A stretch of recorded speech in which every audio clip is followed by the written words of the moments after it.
Hello, this is Tasman, the Assistant State Coordinator of National History Day in Wisconsin.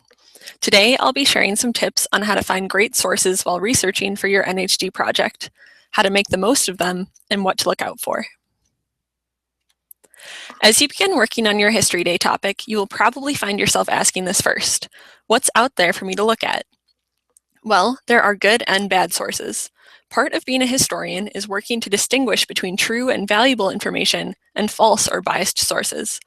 This hangout will help guide you to more reliable sources, but it's up to you to use them instead of the more questionable resources out there, which may seem easier to access, but will make for a poor NHD project in the end. To begin with, ask yourself the following questions. Where does research on this topic start? Why does it exist? Why would these resources be created or preserved? What biases might these sources hold? Is the newspaper article objective, or did they have a preformed opinion about the subject they are trying to express? What information has been lost, and who should I talk to find out more? Historians divide resources into two groups, primary and secondary. Thinking about the two kinds of sources could give you an idea of where to look. So let's examine the difference between primary and secondary sources. This may be old news to you, but citations for History Day projects are separated by primary and secondary, so it's important to get them right. The easiest way to think of if a source is primary or secondary is to think about when it was created. Materials from the actual time period of the event, or sources created by someone who was there at the event, are primary. Secondary sources were created by someone who was not present and were created later. Thinking about your topic as we go through these examples of primary sources can help you find some good examples. Diaries or journals and letters are sometimes collected and published in books you can find at a library or preserved in archives like at the Wisconsin State Historical Society. Speeches can be found in textbooks, online in video form, or in archives in both. Photographs can be found through online databases and searches, in books, or in original form in archives.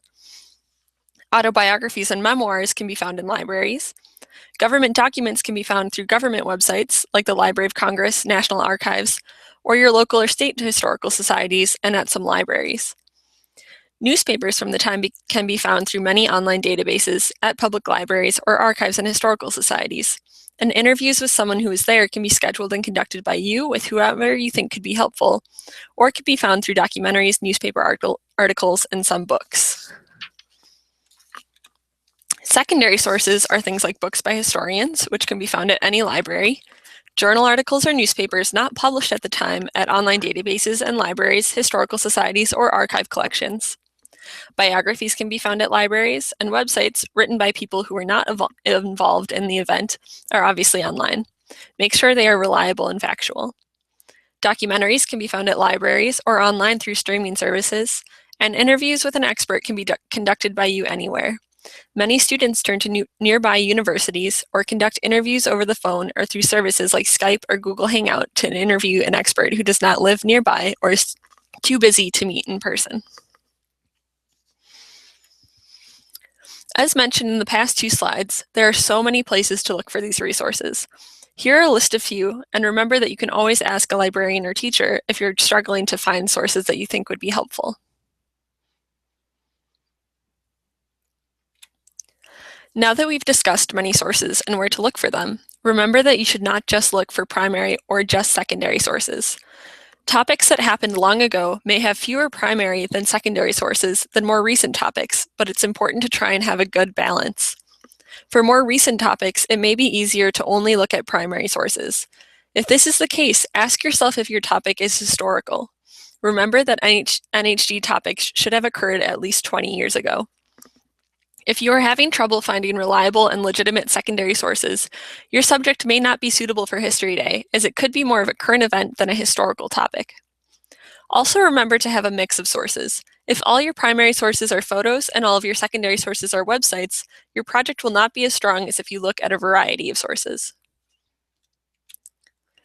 So now that you know what to look for, where can you look? Starting online is often the easiest. You can develop a base of information so that when you go talk to a librarian or archivist, you can tell them more specifically what you were looking for.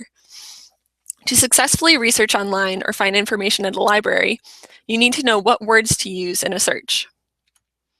When you search, think about these 5 basic categories. people, ideas, dates, places, and miscellaneous terms. If you fill in these groups with relevant information to your topic, you can search based off these titles and come up with more helpful information than if you just searched for the title of your project. For example, if you're doing a project on the Green Bay Packers, don't just search with Green Bay Packers. Instead, think of who and what is involved.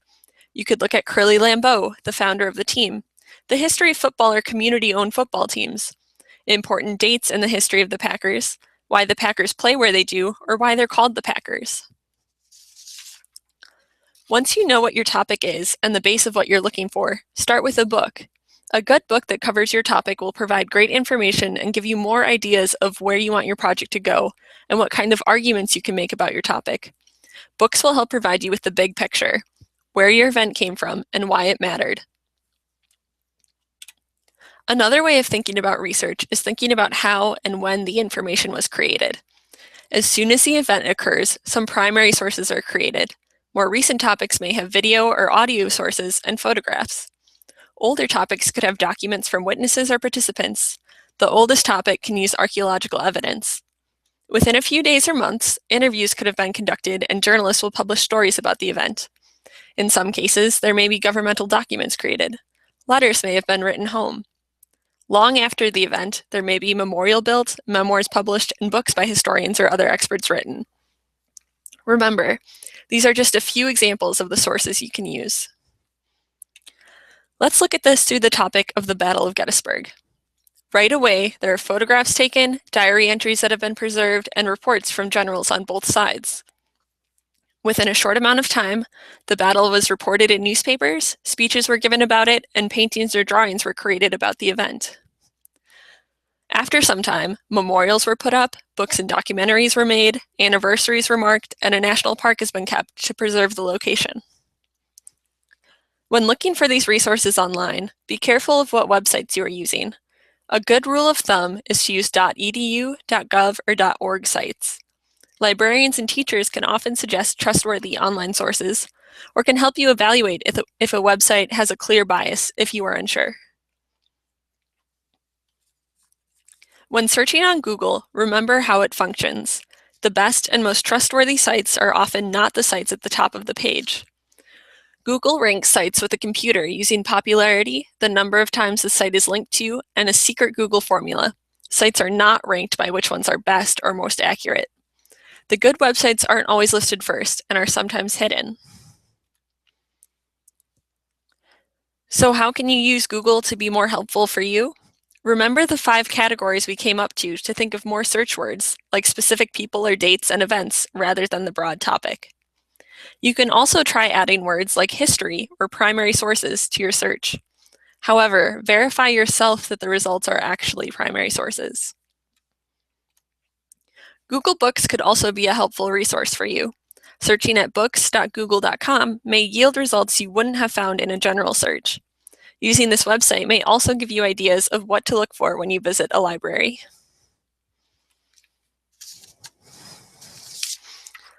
Search engines only capture what is on the surface of the web. Like fishing with a net, you will just catch what's on the surface of the water. Searching within databases, like the following examples we'll talk about in a minute, allow you to search deeper into the web. This is like using a submarine to see what exists deeper in the ocean. When you search for a broad topic, Wikipedia is often one of the first hits, what's on the surface of the water. It's well known that Wikipedia is not the most trusted source, but it can be very helpful if you use Wikipedia's bibliography, found at the bottom of each page. The Internet Public Library is no longer active, but searching it now can still be helpful. This website's more helpful than Google because it only searches websites that are generally full of accurate information, put together by librarians. BadgerLink is a special Wisconsin website that allows you to search multiple online databases while researching and can be very helpful for History Day projects. A few BadgerLink highlights include 36 databases of magazines, journals, newspapers, images, and reference resources. There are millions of searchable newspaper pages in the newspaper archive, dating far back as the 1700s.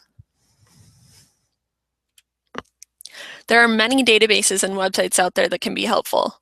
Many of the Wisconsin Historical Society's materials can be searched online at wisconsinhistory.org. If you know there is a museum or historical society that may have information about your topic, explore their website. Librarians and teachers could also recommend even more databases. Here are just a few others that you could take a look at.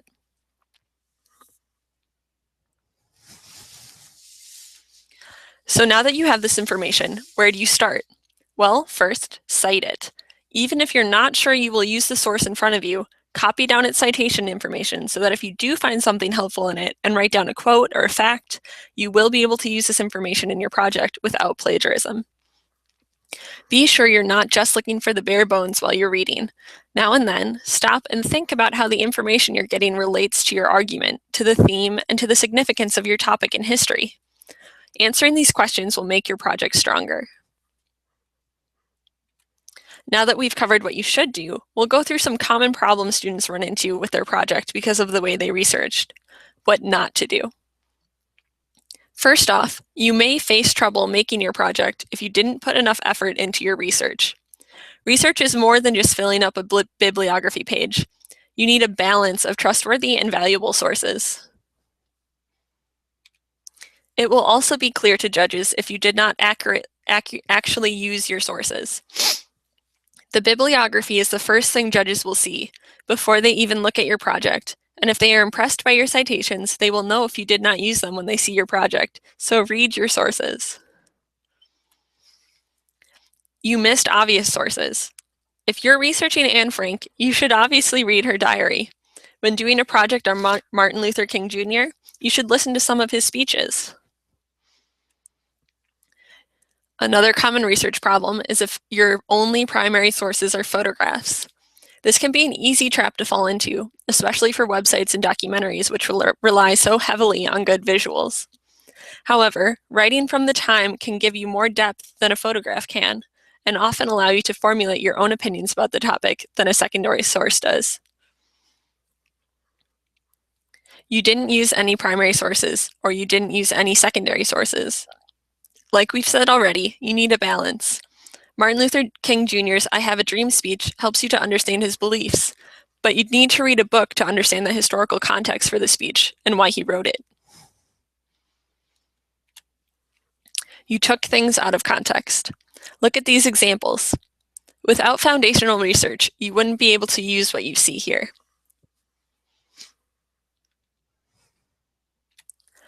You used less scholarly resources. Instead of finding a quote from Brainy Quote, read the source it's from, like in a source you could find at the Library of Congress.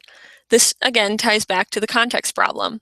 Simply seeing a quote on Brainy Quote could end in you misinterpreting that quote, as you wouldn't know the setting it was said in, or what was said around it. Similarly, the National Archives would have much better resources for you than eHow, or a similar website. You will also run into problems or produce a less than excellent project if you only use information from the internet. Visit a library, check out a real book, or, if you can, look at an archives in person. Interviews are also a great way to expand your knowledge on your topic, whether it's an in-person interview or over the phone or a video chat. While many online resources are great, it's not all there. It's important for you to go to a library and do some physical research. We understand that this is a lot to take in. If you're ever confused, talk to your teachers, librarians, or contact us. Our email and phone number is listed on the screen. Thank you for watching, and happy researching.